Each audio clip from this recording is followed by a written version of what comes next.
네, 안녕하셨습니까? 반갑습니다. 우리 장로님, 또 집사님 은혜스러운 찬미 감사를 드립니다. 마태복음 12장 48절에 있는 말씀을 읽겠습니다. 마태복음 12장 48절입니다. 신약 20쪽에 있는 말씀입니다. 말하던 사람에게 대답하여 가라사대 누가 내 모친이며 내 동생들이냐 하시고, 잘 아시는 말씀입니다. 오늘 이 말씀은 마태복음 12장 46절에서 47절에 예수님께서 이제 무리들에게 말씀하실 때에 그 모친과 동생들이 예수께 말하려고 밖에 섰더니 47절에 한 사람이 예수께 여짜오되 보소서 당신의 모친이며 당신의 동생들이냐? 많은 무리들 속에서 예수님께서 강론하고 계셨습니다. 그때 무리 중 한 사람이 예수님께 밖에 당신의 어머니와 동생들, 이 가족들이 당신에게 무슨 말을 하려고 지금 와 있습니다 라고 말을 합니다. 그때 예수님께서 48절에 말하던 사람에게 대답하여 가라사대 누가 내 모친이며 내 동생들이냐? 누구보다도 부모를 공경하며 가족들을 사랑하며 헌신적인 이 예수님의 이 대답은 좀 아주 의아한 그런 대답입니다. 누가 내 형제들인가? 이 말은 누가 하늘 가족들인가? 라고 이렇게 묻고 계신 말씀입니다. 지금 이 예수님의 질문에는 육체적인 가족이라 할지라도 사실 그 의미는 그가 사랑하며 헌신했던 가족이라 할지라도 하나님의 사역이 방해를 받아서는 안 된다는 그 말씀이 지금 내포되어 있습니다. 그렇다고 이 말씀이 하나님 사업하는 하는 자들은 육신의 가족들을 소홀히 하거나 그들을 무시하는 것을 허락하는 말씀은 결코 아닙니다. 예수님의 이 질문의 의도가 무엇일까? 오늘 이 시간 누가 예수님의 가족들인지 예수님의 질문을 중심으로 좀 우리가 말씀을 살피면서 우리에게 주시는 교훈을 같이 좀 생각해 보고자 합니다. 먼저 예수님의 이 질문과 예수님이 받은 이 질문과 대답을 우리가 이해하기 위해서는 예수님께서 이 말씀을 하시게 된 배경을 우리가 살펴봐야 합니다. 제자들이 예수님의 형제들이 예수님을 찾아오게 된 그 배경을 살펴봐야 됩니다. 왜냐하면 오늘 예수님의 이 질문과 대답은 예수님의 가족, 하늘 가족이 어떠한 자들인지를 우리에게 말씀하고 있기 때문에 그렇습니다. 오늘 우리가 그 누구보다도 하늘 가기를 원하고 소원하며 하늘 가족이라고 생각하는 저와 여러분들에게 그래서 오늘 말씀은 참으로 중요하다고 생각이 됩니다. 먼저 예수님의 형제들, 가족들이 갈릴리에서 봉사하고 계신 예수님을 직접 찾아오게 된 이유들을 우리가 좀 살펴보겠습니다. 마태복음 12장 1절 2절을 보시게 되면은 12장 1절 2절입니다. 그때 예수께서 안식일에 밀밭 사이로 가실새 제자들이 시장하여 이삭을 잘라 먹으니 2절에 바리새인들이 보고 예수께 고하되 보시오 당신의 제자들이 안식일에 하지 못할 일을 하나이다. 그때는 뭐냐면 예수님께서 이제 공생애를 시작하고 첫 번째 이 갈릴리 선교 사역을 시작할 때입니다. 이때가 AD 29년에서 6월절에서 AD 30년 6월절 사이입니다. 공생애 초기 때입니다. 그때 예수님께서 제자들과 함께 어느 안식일날 밀밭 사이를 지나가고 있는데 바로 그때 허기진 제자들이 이삭을 잘라 먹었습니다. 잘 아시는 것처럼 그 당시에 제자들이 지금 한 행동은 이삭을 자른 것은 수확을 한 것입니다. 안식일날. 그리고 그 밀을 이렇게 먹기 위해서는 비벼서 하는 행위는 탈곡을 하는 행위입니다. 지금 안식일에 제자들이 수확을 하고 그 다음에 탈곡을 하고 노동을 한 것입니다. 한마디로 뭐예요? 안식일을 범하고 있는 것입니다. 바로 그때 그 모습을 본 그 바리새인들이 12장 2절에 바리새인들이 보고 예수께 고하되 보시오 당신의 제자들이 안식일에 하지 못할 일을 하나이다. 안식일을 범했다고 비난합니다. 그때 예수님께서 오래전 다윗이 제사장들만 먹을 수 있는 성전의 이 전설병을 먹은 이야기를 하면서 마태복음 12장 6절, 8절에 예수님께서 성전보다 더 큰 이가 여기 있다고 말씀하시면서 인자는 8절에 자신은 안식일의 주인이라고 말씀을 하십니다. 그런데 지금 이 소식이 예수님께서 안식일을 그 제자들과 범했다는 소식이 예수님의 형제들의 가족들의 귀에 들어가게 된 것입니다. 예수님께서 무슨 아주 좋은 선한 사역을 하신다고 나갔는데 안식일도 범하면서 지금 선교 사역을 한다는 것입니다. 안식일을 범하면서. 여러분들의 자녀들이나 여러분들의 가족들이 하나님 사업하고 한다고 나갔는데 안식일도 범하고 이런 비난을 받는 얘기를 들으면 여러분들 어떻게 받아들이시겠습니까?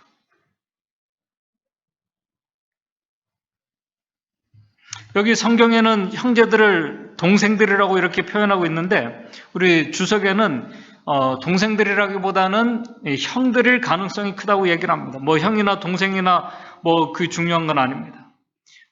이 형제들은 배다른 형제들을 말합니다. 마리아의 친아들은 아니고 예수님만 친아들이기 때문에 그렇습니다. 요셉의 다른 그 예수님과는 배다른 형제들을 말합니다. 이 형제들이 그 소식을 들었습니다. 그 소식만 들은 게 아닙니다. 12장 9절 10절입니다. 또 예수님께서 안식일을 범했다는 얘기를 듣습니다.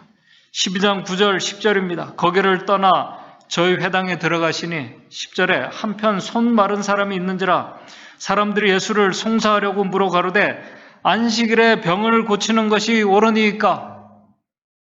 이제 바리새인들이 아예 예수님에게 안식일 문제로 시험에 빠뜨리려고 묻습니다. 안식일에 병 고치는 것이 옳습니까? 그때 예수님께서 사람이 양보다 짐승보다 더 귀한 존재라고 말씀하시면서 그들이 무엇이라고 생각하고 말하든 손 마른 이 사람의 병을 고쳐주십니다. 이 일로 인해서 12장 14절입니다. 12장 14절 바리새인들이 나가서 이제는 어떻게 하여 예수를 죽일고 의논을 하게 됩니다. 종교 지도자들이 하나님을 믿는 사람들이 예수님을 죽이려고 이제 모의를 하고 의논을 하게 됩니다. 그러나 이 일로 인해서 이제 더 많은 사람들이 예수님을 따라다니게 됩니다. 그러던 중에 12장 22절입니다. 12장 22절을 보게 되면은 귀신 들려 눈 멀고 벙어리 된 자까지 예수님께서 고쳐주십니다.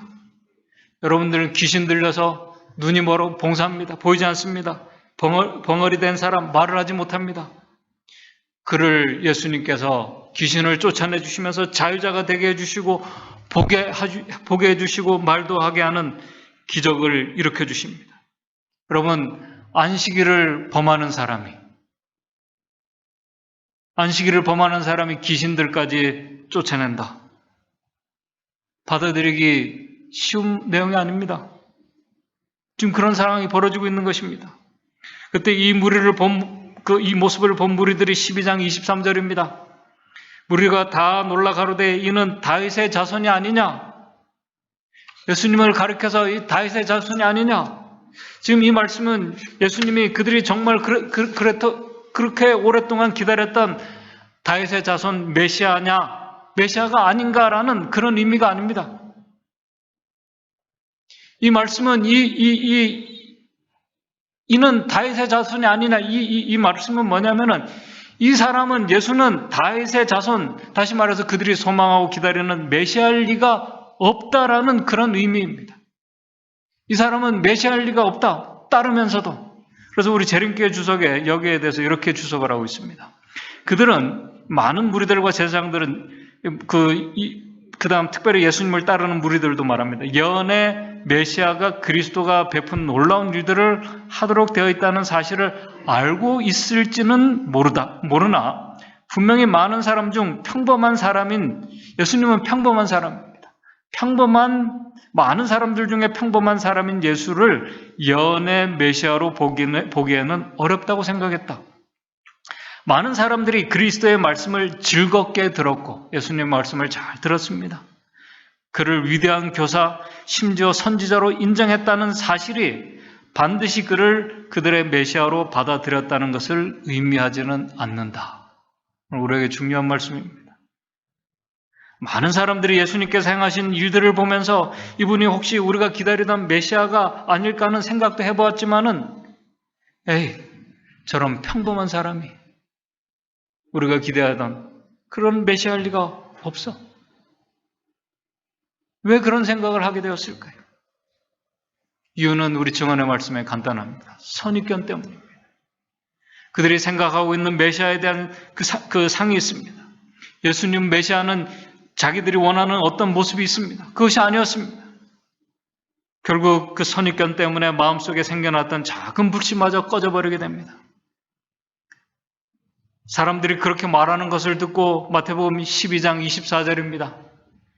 12장 24절 사람들이 이 사람은 메시아일 리가 없어 하는 소리를 듣고 또 놀라면서 그때 12장 24절 바리새인들이 듣고 가로되 이가 귀신의 왕 바알세불을 힘입지 않고서는 귀신을 쫓아내지 못하느니라. 예수님의 지금 이 이적과 기적은 하늘에서 온 것이 아니라 귀신의 왕 바알세불을 다시 한마디로 말해서 사단의 능력을 힘입어서 이런 일들을 하고 있다는 것입니다. 그때 예수님께서 강팍한 그들을 향해서 12장 34절에 말씀을 하십니다. 독사의 자식들이라고 예수님께서 아주 심한 말씀을 하십니다. 바로 이 일이 일어나고 또 그때 12장 38절에 서기관과 바리새인 중 몇 사람이 말하되 선생이여 우리에게 표적 보여주시기를 원하나이다. 저번에 말씀을 드렸죠. 설교를. 당신이 하늘에서 온 사람인지를 우리에게 보여달라는 것입니다. 표적을 증거를 보여달라는 것입니다. 바로 이때 일어난 일들입니다. 불신의 마음으로 표적을 증거를 하늘에서 온 사람이라는 요구를 합니다. 그때 예수님께서 잘 아시는 12장 39절에 악하고 음란한 세대가 표적을 구하나 선지자 요나의 표적밖에는 볼 표적이 없느니라. 요나의 표적, 예수님께서 십자가에 달려 돌아가실 것을 말씀을 합니다. 지금 예수님의 가족들이, 형제들이 바로 이런 모든 소식을 다 듣게 된 것입니다. 다 듣게 된 거예요. 예수님이 안식일도 범합니다. 실제로 예수님께서 안식일을 범한 것이 아니에요. 그들의 유전에 의해 범한 것이지 예수님이 안식일을 실제로 범한 것이 아닙니다. 그런 가운데 예수님이 아주 기이한 이적들도 행한다면은 생각해 보시기 바랍니다. 어렸을 때 같이 배다른 형제지만 같이 예수님하고 성장했던 이 형제들이 어느 날 예수님이 자기 형제가 어딘가 멀리 떠났다가 갑자기 나타나서 하나님 사업하고 선교 사업한다고 하면서 안식일도 범하면서 이적과 기사를 행하면서 사람들을 가르치고 여기저기 다닌다는 소식을 듣게 된다면은 여러분들의 가족이 그렇다면 여러분들 어떻게 생각하고 말하시겠습니까? 정말 그런 형제를 메시아로 받아들일 수 있을까? 시대소망 321쪽에는 이렇게 말하고 있습니다. 예수의 소식을 들은 형제들의 마음과 상태를 이렇게 기록합니다. 그들이 예수의 생애와 활동에 관하여 들은 소식은 그들을 경악과 당황함으로 충만하게 하였다. 지금 이 소식을 들은 형제들은 경악했습니다. 당황했습니다. 예수님은 밤새 기도하시면서 하루 종일 쉬지도 못하고 제대로 식사도 못하시고 봉사하시면서 정작 자신의 몸을 제대로 돌보지 못하고 지치게 했다는 소식까지 들었습니다. 특별히 그렇게 비난했던 바리새인들이 예수의 형제들에게 당신의 형제 예수가 사단의 능력을 힘입어서 사람들의 눈을 속이며 이적을 행한다는 비난을 이 형제라는 가족이라는 이유 하나만으로 예수님의 형제들이 들은 것입니다. 이 형제들은 아무 잘못한 것도 없는데 그 비난을 들은 것입니다. 육신적인 가족이라는 그 이유 하나만으로. 아까 말씀을 드렸습니다. 우리의 가족 중에, 내 자녀들이나 내 가족들, 형제들 중에 그런 비난과 그런 정말 설명되지 않는 그런 이야기를 듣는다면 어떻게 생각하고 말하시겠습니까? 사실 우리 성경과 증언의 말씀을 보게 되면은 예수님의 이 형제들은, 가족들은 예수를 메시아로 인정하지 않았습니다. 어렸을 때부터 예수님의 사역도 공감하지 않았습니다. 오히려 예수님은 처녀에서 태어난 아이라는 이 하나만의 사실만으로도 예수님은 도덕적인 아들이 아니었습니다.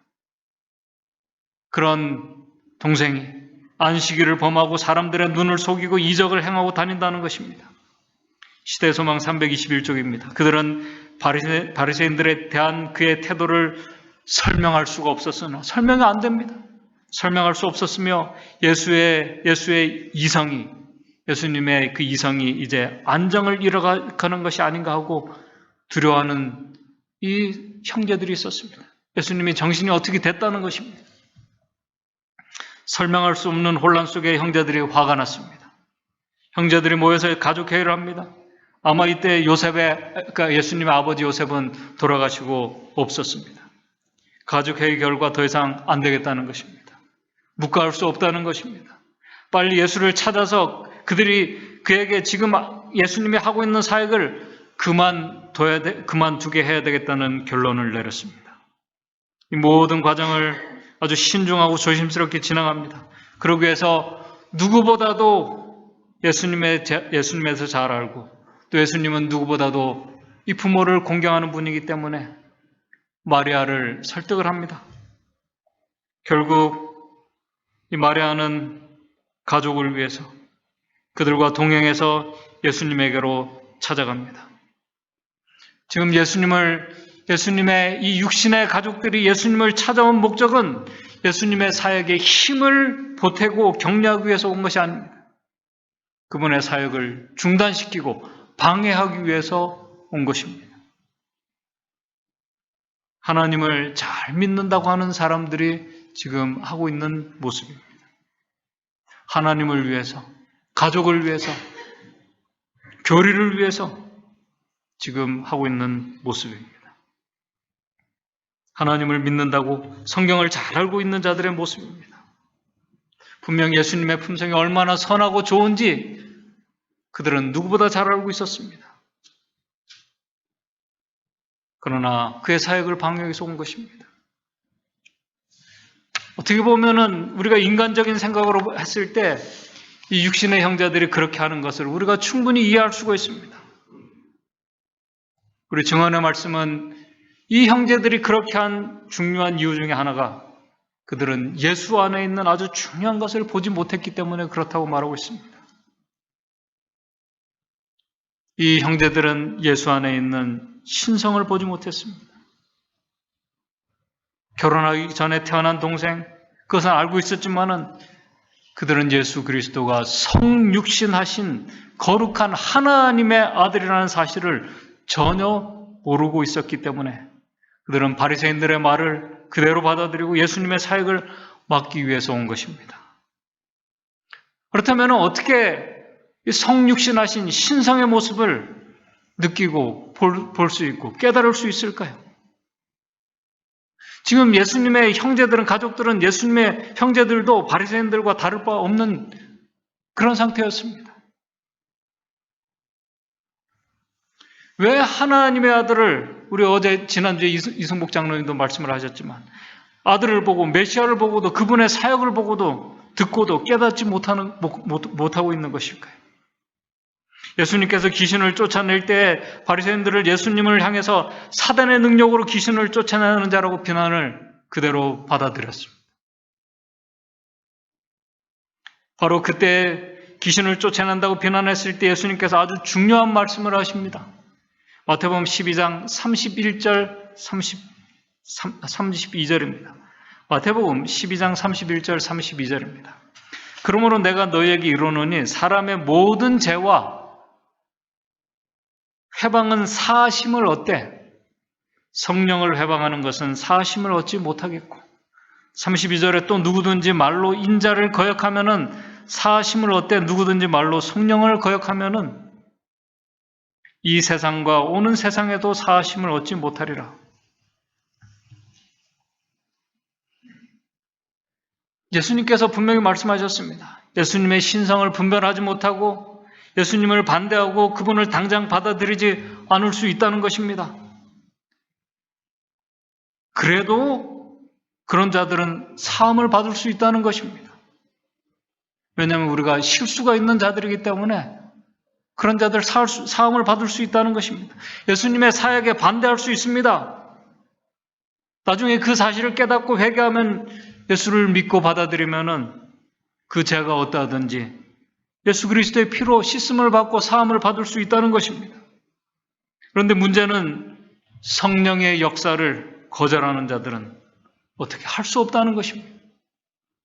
왜냐하면 성령의 역사를 거절한다는 것은 자신을 깨닫지도 못하고 회개하지도 못하고 예수를 믿을 수 없는 그 자리에 두는 것이기 때문에 그런 것입니다. 오늘 저와 여러분들이 예수의 형제들과 같은 위치에 있는 자들이라면 정말 예수 그리스도를 하나님의 아들로 우리가 알아보았을까요? 요한복음 7장 5절에는 요한복음 7장 5절입니다. 이는 그 형제들이라고 예수를 믿지 아니함이로라. 예수님의 육신의 형제들 예수님을 믿지 않았습니다. 마가는 예수님께서 전도 사명을 시작하셨을 때 그의 친척들도 그분이 누구인지 모르고 예수를 붙들었습니다. 그러면서 그분의 사역을 하지 못하게 했습니다. 그 이유는 마가복음 3장 21절에 예수의 친속들이 듣고 붙들러 나오니 이는 그가 미쳤다 함이로라. 예수님 친척들이 예수님을 보고 미쳤다는 것입니다. 그래서 우리 시대의 소망에 보게 되면 325쪽입니다. 만일 육신의 형제들이 예수를 하늘에서 오신 자로 믿고 하나님의 사업을 하는 데 있어서 예수님을 정말 메시아로 받아들이고 그렇게 믿었다면은 하나님의 사업을 하는 데 있어서 예수와 협력하였더라면은 그리스도께서 그들에게 얼마나 예수님이 마음이 든든함을 얻었을 것인가. 아주 큰 힘과 위로를 받았다는 것입니다. 그러나 그들의 불신은 예수님의 지상생에 어두운 그림자를 드리웠다. 그것은 예수께서 우리를 위하여 마신 쓰디쓴 질고의 잔의 일부였다. 그 누구보다도 육신의 가족들 때문에 예수님은 이 세상에서 어두운 그림자가 드리워졌고 쓰디쓴 질고의 잔을 마셨다고 말하고 있습니다. 예수님의 형제들도 모두가 공격할 그때 위로해 주지 못할 망정 그들과 같았습니다. 인간적인 관점에서 예수를 보고 판단했습니다. 인간의 판단이 얼마나 실수가 많고 부족한지를 우리에게 말해주고 있는 말씀입니다. 오늘 우리도 우리의 판단과 결정이 후회를 가져올 때가 얼마나 많이 있습니까? 다 경험하셨으리라고 생각합니다.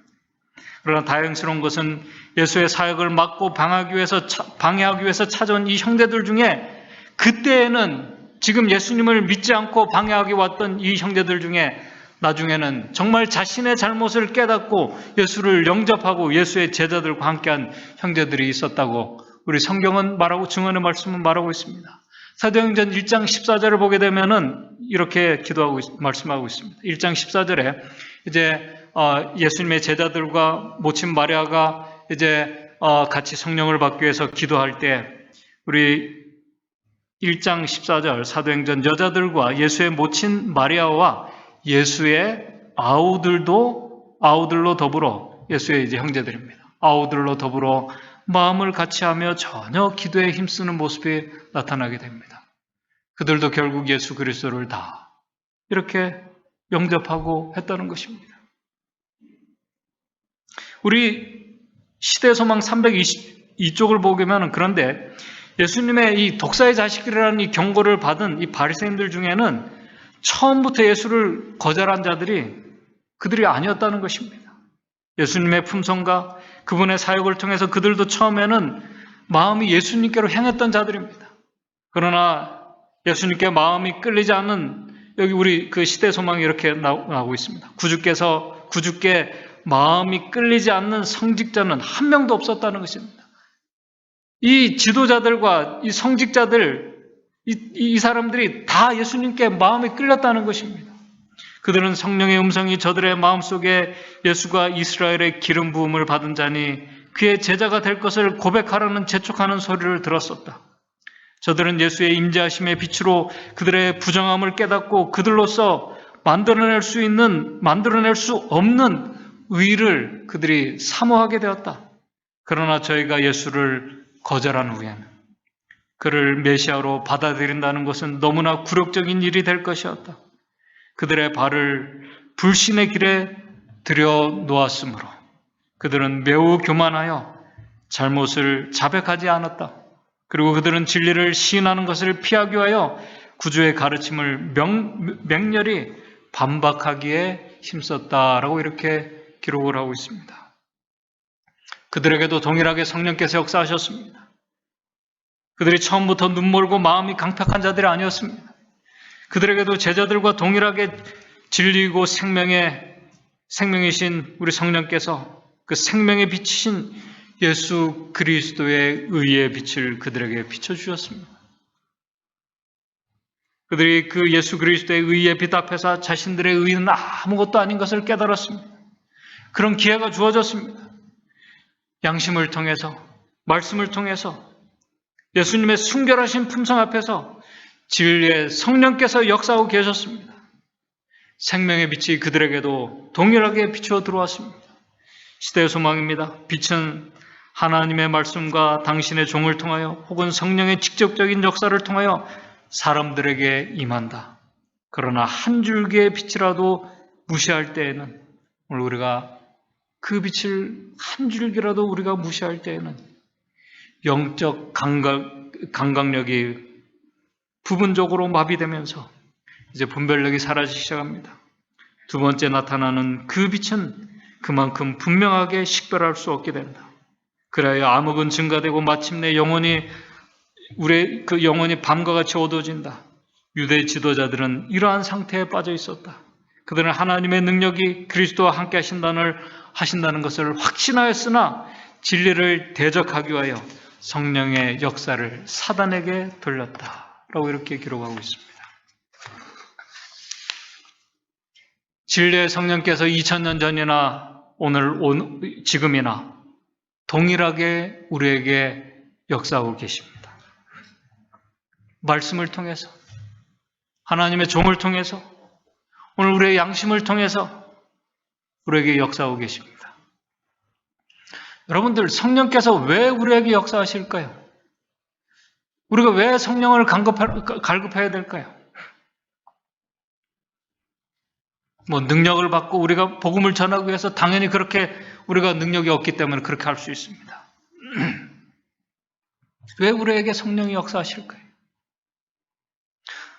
또 성령께서는 왜 예수 그리스도를 통해서 하나님을 보도록 우리에게 하실까요? 그 중요하지 않습니까? 왜 그분의 품성을 성령께서 왜 그분의 품성을 보게 하셔서 왜 성육신하신 예수 그리스도를 보게 하고 그분을 믿게 하실까요? 그 이유는 간단합니다. 우리를 살리기 위해서 그렇습니다. 사망에서 구원으로 인도하시기 위해서 그렇습니다. 우리를 하늘 가족으로 인도하시기 위해서 그렇습니다. 그래서 하나님의 영으로 인도함을 받는 자들이 하나님의 자녀라고 그래서 말씀하고 있는 것입니다. 왜냐하면 그분도 하나님이시고 사랑이시기 때문에 그렇습니다. 시대의 소망에 이렇게 말하고 있습니다. 그리스도께서는 당신의 보좌를 두른 하늘의 천사들을 사랑하신다. 그러나 예수께서 우리를 사랑하신 그 크신 사랑을 무엇으로 설명할 수 있을까? 우리는 그것을 이해할 수 없다. 그러나 우리는 자신의 경험으로 우리가 경험할 수 있습니다. 우리의 경험으로 그것이 사실임을 우리는 알 수 있다라고 이렇게 말하고 있습니다. 하나님의 은혜입니다. 그럼에도 이 경험을 우리가 할 때 우리의 감정과 우리의 성격과 습관들이 그분을 거절할 수 있다는 사실입니다.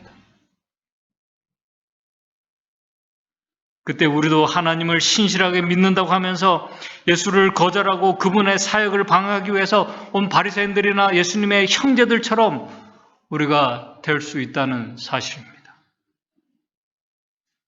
지금 그런 마음으로 예수님의 형제들이 예수님을 지금 찾아온 것입니다. 그때 예수님께서 마태복음 12장 48절에서 50절에 이렇게 대답을 하신 것입니다. 12장 48절입니다. 말하던 사람에게 대답하여 가라사대 누가 내 모친과 나의 동생들이냐 하시고 49절 손을 내밀어 제자들을 가르쳐 가라사대 나의 모친과 나의 동생들을 보라. 50절 누구든지 하늘에 계신 내 아버지의 뜻대로 하는 자가 내 형제요 자매요 모친이라 하시니라. 성령의 인도하심 속에서 하나님의 아들이 우리를 위해서 이 세상에 오신 그 하나님 성육신하신 예수 그리스도를 통해서 하나님의 사랑을 보고 그분의 품성을 보는 자들, 그리고 그분의 뜻에 순종하며 사는 자들이 예수님의 진정한 가족이라는 것입니다. 하늘 가족이라는 것입니다.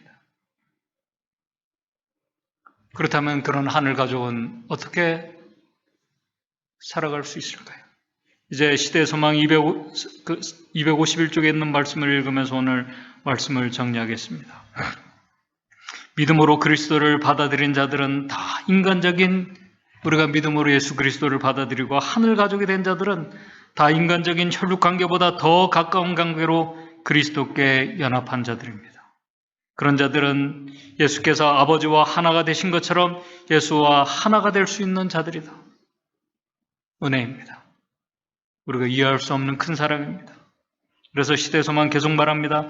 예수와 친족 관계를 유지하고 있는 자들은, 예수와 하늘 가족이 된 자들은 오늘 우리가 그러한 예수의 가족이라면, 오늘 우리가 그러한 예수의 하늘 가족이라면 우리 주님과 형제 자매가 되는 우리 믿음의 형제들에게 얼마나 친절하게 그들을 따뜻하게 대하고 존중하게 될 것인가. 하늘 가족들은 성령 인도하심 속에서 이 하늘 가족이 된 자들은 오늘 믿음의 가족인 우리 형제들을 얼마나 친절하게 그들을 따뜻하게 대하고 존중히 여기는 자들인가라고 이렇게 말씀하고 있습니다. 오늘 저와 여러분들이 그런 예수님의 하늘 가족으로서 우리의 가족과 우리의 믿음의 형제들 서로 존중히 여기면서 하나님의 뜻을 따라 살아가는 하늘 가족으로 살아가는 저와 여러분들 되시기를 바라면서 말씀을 마치도록 하겠습니다. 하늘에 계신 하나님 아버지,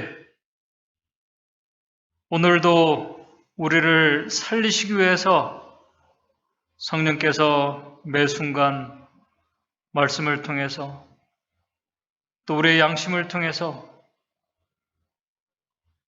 또 여러 가지 일들을 통해서 우리에게 역사하고 계심을 우리가 느끼고 그것을 볼 수 있는 우리 믿음의 성도들 될 수 있도록 도와주시옵소서.